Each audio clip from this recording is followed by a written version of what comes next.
everyone. So today I thought I would do a sit down video because how many videos have I done so far? 4. So this is my 5th video for my channel and I'm really nervous. I don't know what I need to So today I thought I would do a get to know me video. This isn't a get to know me tag because I looked at this. So I'm throwing it back to 2014, 2013. The first question is a boring question. I wanted to get it out the way first. How old are you? So I'm 16 and my birthday is the 4th of July. Basically the youngest out of all my friends. I have 2 best friends, Gemma, and 17 in January, and Emily, her birthday's in 5 days. I'm the youngest out of all of my friends, and that means when they get to 18 they can go out and I'm just going to be stuck at home watching Netflix. But what did you want to be when you were small? By the way, I've written them in this art sketchbook. I'm not going to lie, I wanted to be a singer. Singer or an actress or something in the media.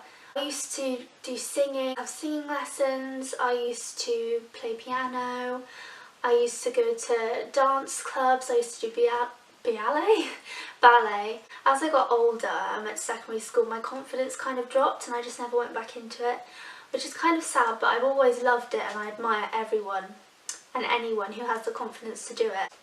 If money was no object, how would you go about living your life?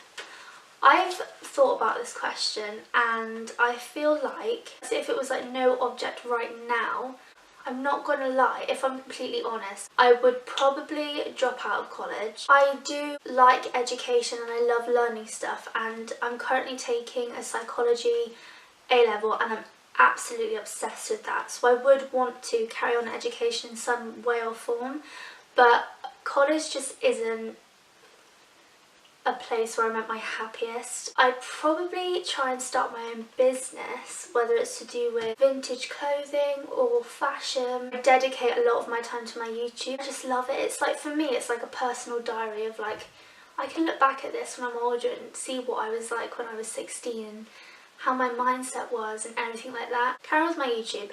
I'd want a career.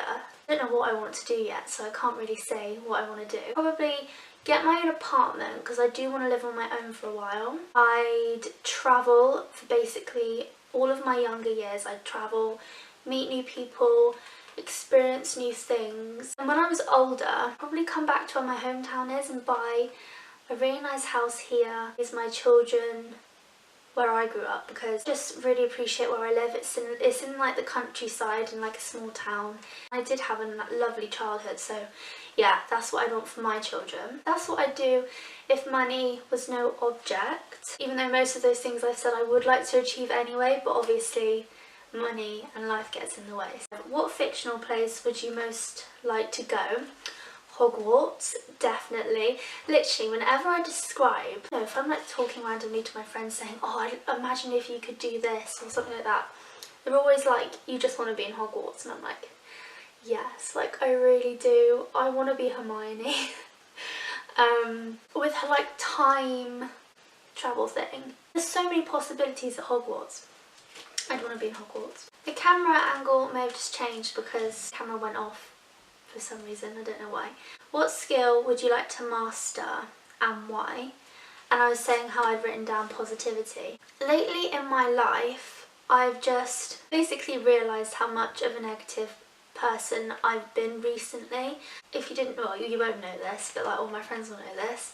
So I'm an extremely, I think my dad's trying to listen to me recording. I'm an extremely sensitive person. This week, I'm just trying to focus on being more positive. I just don't want to sound really spiritual or anything, but I just downloaded this app, not just the other day. I downloaded this app called Calm, and it's been really helping me because it's like a meditation app.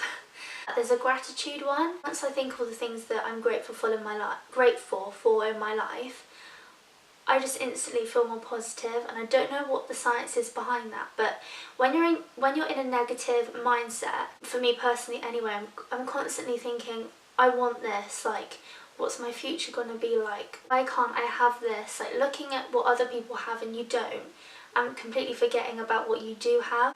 If you're feeling negative, maybe write down the things that you're grateful for, because I did that the other day before I had to go to work, being negative about it, and I was in the shower and I was just thinking about all the things I was grateful for, and I came out and I instantly felt better. I didn't feel 100%, but I felt better.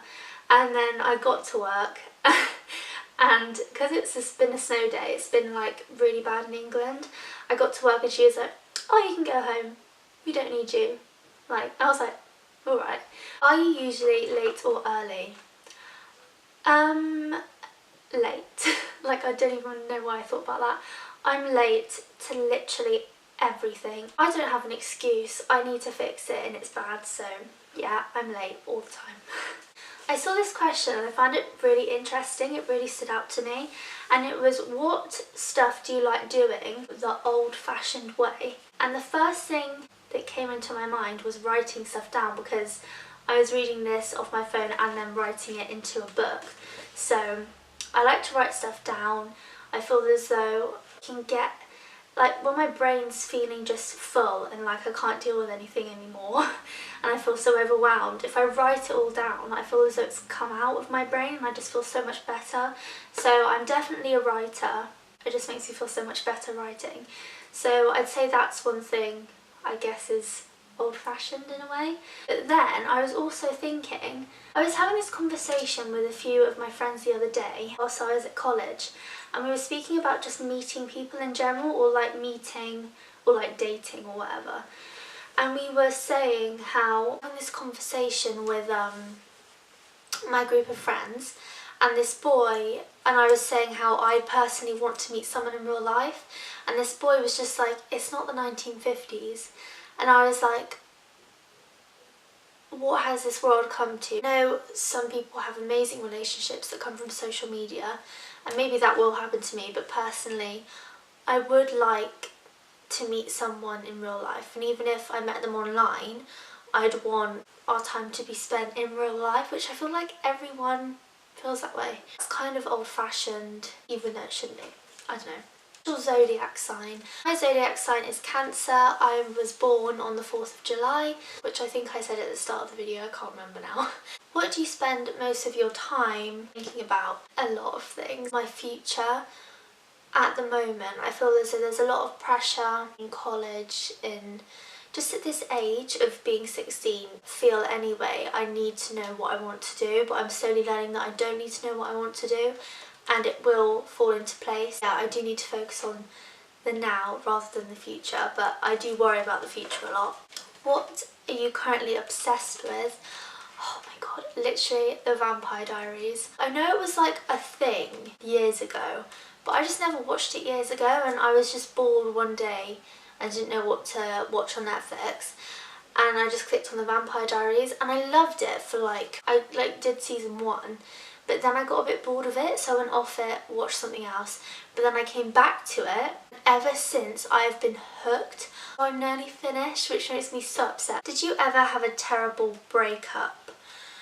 I've never had like an official boyfriend. It's never been, you're my boyfriend, I'm your girlfriend sort of thing. When I think of terrible breakups, I think of terrible friendship breakups and terrible thing breakups. Is any of this making sense? Probably not.